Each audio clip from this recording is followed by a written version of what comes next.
پیر اور جلیل شرف پوری آنکھوں بڑا لائن جیڑا کہندہ سید ظہیر الحسن شاہ تو لے کے سعد رضوی تک، یہ سعد رضوی سے لے کر طریق لبیک کا جو بھی کارکن ہے یہ سب دار اسلام سے خارج ہے. تو دین دا ٹھیکہ چکیا زمین فروشا، تو اپنے سودے کر. اور نہ جنا فتوہ کے لایا.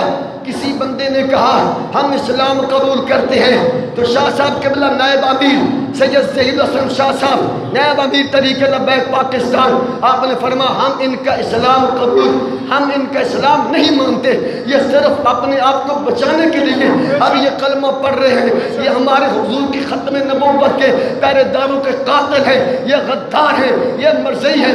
اب یہ کہتا ہے میں کلمہ پڑھتا ہوں اپنے آپ کو بچانے کے لیے. اب اس نے فتوہ دیا، وہ مفتی نام نہاد عبدالغفور، یہ رائے بینڈ کا رہنے والا ہے، وہاں سبزی منڈی ہے، وہاں اس کی مسجد ہے. اس نے فتوہ دیا کہ جس نے کہا ہے کہ میں جناب اس قادیانی کا اسلام قبول نہیں کرتا لہذا وہ بھی کافر ہے، اس کے ماننے والے کافر ہیں، سارے لبیک والے کافر ہیں. اب یہ وہاں چل رہا ہے شرف پور کی سرزمین پہ بیٹھ کر نانا نام نہاد جلیل شرف پوری سارے نال پڑ پا کے دیکھ تو سارے بڑے تو بڑے رہ گئے. ایک کارکن دے سامنے بیٹھ کے دیکھ تیری تھنی نے بھنگ دے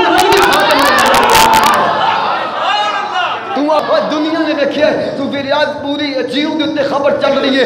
شیخ رشید فون کر رہی ہے گل سمان نامی شخص نو کہندہ جناب یہ پتہ چلیا کہ تو سمیں یہ جلیل شرف پوری نو بھی پیمنٹ دے دیتی ہے. پیمنٹ کا مطلب کی ہے نال استعفیٰ آ رہے ہیں او جا او تیرا سودا شیخ رشید دے دربار میں چھو رہے ہیں لبیک علی نے سودا حسنین دے مانے